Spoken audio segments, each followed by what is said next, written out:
बिस्मिल्लाहिर्रहमानिर्रहीम। मोमिनीन कराम, जिस तरह के मैयत के अहकाम तफसीली तौर पर हम बता रहे हैं, आज हम जिक्र करेंगे कि नमाज जनाजा किस तरह अदा करनी है। हर मुसलमान का नमाज जनाजा जिस तरह गुस्ल देना वाजिब है, इसी तरह कफ़न देना वाजिब है। गुस्ल व कफ़न के बाद नमाज जनाजा पढ़ना भी वाजिब है। जो छोटा बच्चा है उसका नमाज जनाजा पढ़ना वाजिब नहीं है। 6 साल से बड़े बच्चे से बाकी बुज़ुर्ग खातून जो भी हैं सब का नमाज जनाजा पढ़ना वाजिब है। 6 साल से कम बच्चा जो लड़का है या लड़की, उसका नमाज जनाजा वाजिब नहीं है, मुस्तहब है, यानी कुर्बतन इल्लाह की नीयत से पढ़ सकते हैं। इस वीडियो को लाइक करें, हमारे चैनल को सब्सक्राइब करें और बेल आइकन जरूर प्रेस करें हमारी न्यू वीडियो सबसे पहले देखने के लिए। नमाज जनाजा हर मुसलमान का वाजिब है। बच्चे के अलावा 6 साल से कम का बच्चा हो तो उसका नमाज जनाजा वाजिब नहीं है। गुस्ल, कफ़न ये चीज़ें वाजिब हैं, दफन करना भी वाजिब है।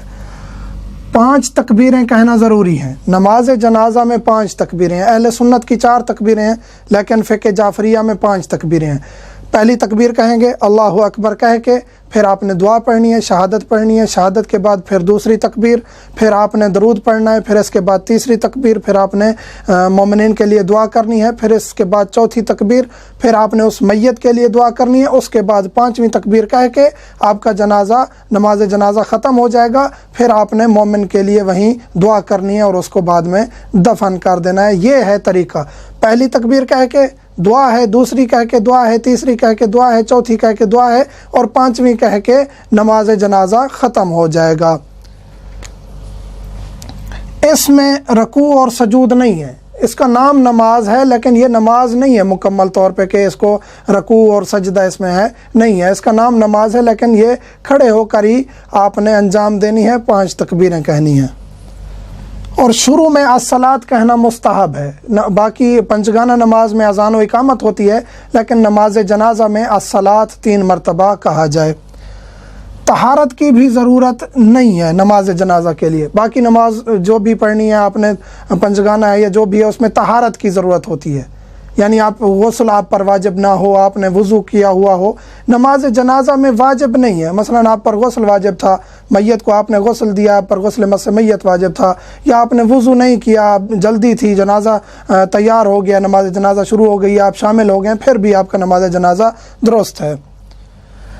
मर्द का जनाजा है तो इमाम दरमियान में ठहरे, औरत का है तो उसके सीने की तरफ ठहरेगा। जनाजा किस तरह लिटाना है? एक तो किबला रुख होना है नमाज पढ़ने वाले ने, जो जनाजा पढ़ रहे हैं। मैयत को इस तरह लिटाना है, सामने मैयत लेटी हुई हो, सर उसका दाएं तरफ हो मैयत का, और उसके पाँव नमाज पढ़ने वाले के बाएं तरफ हो। इसी तरह ठहरा है इमाम या जो भी जनाजा पढ़ रहा है, यानी जमात नहीं हो रही, अकेला शख्स पढ़ रहा है, जिस तरह भी है ऐसे ठहरेगा। सामने मैयत है, इस तरह मैयत लिटा देंगे, सर उसका दाएं तरफ होगा, टांगें उसकी बाएं तरफ होगी। अगर वो मर्द है, लड़का है, यानी मर्द का जनाजा है, तो मैयत के दरमियान में ठहरेगा। जो नमाज पढ़ने वाला इमाम है या जो भी है, मैयत के दरमियान में ठहरेगा, यानी उसके पेट के साथ ठहरेगा। अगर खातून है तो उसके सीने के साथ, सीने की तरफ ठहरेगा। और उसके, ये मुस्तहब है, वाजिब नहीं है, जहाँ भी ठहर जाए जनाजा हो जाएगा, लेकिन ये मुस्तहब है। नियत करनी है इसमें, पढ़ता हूँ नमाज जनाजा फ़लाँ मैयत के लिए कुर्बतन इल्लाह, या वाजिब कुर्बतन इल्लाह, और उसको अंजाम देना है। कुर्बतन इल्लाह की नियत करनी है। बाज़ मोमिनीन को नियत वाज़े नहीं है और वो इन्नल्लाह कह देते हैं या इन्नल्लाह कह देते हैं, ये लफ्ज़ दुरुस्त नहीं है। इल्लाह लाम है, इल्लाह अल्लाह की तरफ, कुर्बत चाहता हूँ अल्लाह की तरफ। गायब का जनाजा नहीं होता। गायबाना नमाज जनाजा फ़िक़्ह जाफ़रिया में नहीं है। किबला रुख हो के नमाज जनाजा पढ़नी है। मैयत का नमाज के दाएं तरफ हो, यानी नमाजी के दाएं तरफ होना चाहिए मैयत का सर, वो मैं बता चुका हूँ। मैयत को सीधा लिटाया जाए, मैयत सीधी लेटी हुई हो। वो दफन में है कि उसको इस तरह पहलू की तरफ लिटाएं ताकि उसका चेहरा किबला की तरफ हो जाए। लेकिन जब नमाज जनाजा पढ़ रहे हूँ तो मैयत को ताबूत है या नीचे लिटाया हुआ है तो सीधी लेटी हुई हो, यानी बिल्कुल उसके हाथ ऐसे ज़मीन पे हों। कोई पर्दा ना हो दरमियान में। ताबूत में है, ऊपर गले यानी कोई कफन है, ऐसे कोई चादर डाली हुई है, इसमें कोई हर्ज नहीं है। लेकिन ऐसे कोई दरमियान में दीवार या कोई ऐसा पर्दा लटका हुआ ना हो मैयत के और नमाज पढ़ने के दरमियान। नमाजी ज़्यादा दूर भी ना ठहरें, यानी ज़्यादा फासला नहीं होना चाहिए। जनाजा उधर पड़ा है और 3 4 5 कदम पीछे, 6 कदम पीछे, इसी तरह चले जाएं। 1 2 कदम का फासला हो, कोई मुश्किल नहीं है, लेकिन इतना फासला हो जैसे 7 8 कदम हो जाएं, 6 कदम हो जाएं कि मैयत दूर नज़र आ रही हो, तो उस सूरत में दुरुस्त नहीं है। खड़े होकर नमाज पढ़ें। एक शख्स खड़े होकर नमाज पढ़ सकता है तो वो बैठ के जनाजा नहीं पढ़ सकता, उसको चाहिए कि खड़ा होकर नमाज जनाजा पढ़े। जनाजा गुस्ल कफ़न के बाद होगा, गुस्ल देंगे, कफ़न देंगे, हनूत करेंगे, इसके बाद जाके आपने जनाजा पढ़ना है। और वली की इजाज़त ली जाए, और जिस जगह पर जनाजा पढ़ रहे हैं वो मुबाह हो, किसी की जगह गस्बी ना हो, और वली से इजाज़त ली जाए, जो उसका वारिस है उससे इजाज़त ली जाए।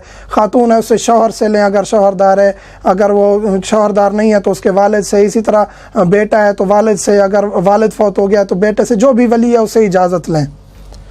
तकरार कर सकते हैं, जनाजा एक दफ़ा हो चुका है दोबारा पढ़ सकते हैं, मकरूह है, लेकिन एक बहुत मोतबर एक शख्सियत है, मुजतहिद है, बहुत बड़ी शख्सियत है, मोतबर शख्सियत है, बहुत चाहने वाले हैं उनके, और बहुत पाको पाकीज़ा ज़िंदगी गुजरी है उनकी, उसका आप जनाजा बार बार पढ़ सकते हैं। यानी एक पढ़ चुके हैं जनाजा और काफ़ी मोमिनीन बाद में आ गए हैं कि हम भी जनाजे में शरीक होना चाहते हैं, इसी तरह और आ गए हैं तो वो पढ़ सकते हैं।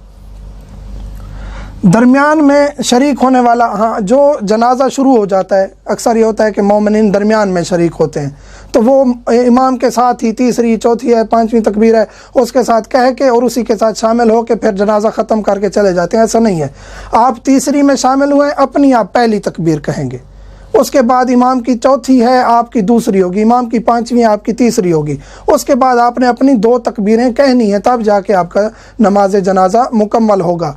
तो नमाज जनाजा में जो दुआएं हैं वो क्या हैं? पहली तकबीर कह के आपने गवाही देनी, अशहदु अल्ला इलाहा इल्लल्लाहु वहदहु ला शरीका लहु व अशहदु अन्ना मुहम्मदन अब्दुहु व रसूल, ये गवाही देना ज़रूरी है। इसके अलावा आप इजाफ़ी जो शहादतें हैं वो पढ़ सकते हैं नमाज जनाजा में, जो मुस्तहब किताबों में यानी मुस्तहबात में लिखी हुई हैं, लेकिन ये शहादत देना ज़रूरी है। इसके बाद आप दूसरी तकबीर कहेंगे, दरूद भेजना है आले मोहम्मद पर, अल्लाहुम्मा सल्ली अला मोहम्मद व आले मोहम्मद भी कह देंगे। अगर मज़ीद आप नहीं याद आपको अभी बाकी जो दरूद हैं उसमें आपको यानी नहीं आपने याद किया तो ये दरूद काफ़ी है। इसके बाद आप तीसरी तकबीर कह के आप अल्लाहुम्मा अग़फ़िर लिल मोमिनीन वल मोमिनात वल मुस्लिमीन, ये दुआ पढ़नी है। अगर आपको पूरी नहीं आती, अल्लाहुम्मा अग़फ़िर लिल मोमिनीन वल मोमिनात कह देंगे, काफ़ी है। इसके बाद आपने चौथी तकबीर कह के उस मैयत के लिए दुआ करनी है। जो वो दुआ है वो लंबी है, अगर आप वो नहीं पूरी पढ़ सकते, आपको याद नहीं है, तो अल्लाहुम्मा अग़फ़िर ले हाज़ल मैयत, बस ये अल्लाहुम्मा अग़फ़िर ले हाज़ल मोमिन ये भी कह देंगे, काफ़ी है। लेकिन बेहतर यह है कि वो लंबी जो थोड़ी सी दुआएं हैं, बहुत लंबी नहीं है, थोड़ी थोड़ी 2 2 3 3 सत्रों की है, वो याद करनी चाहिए।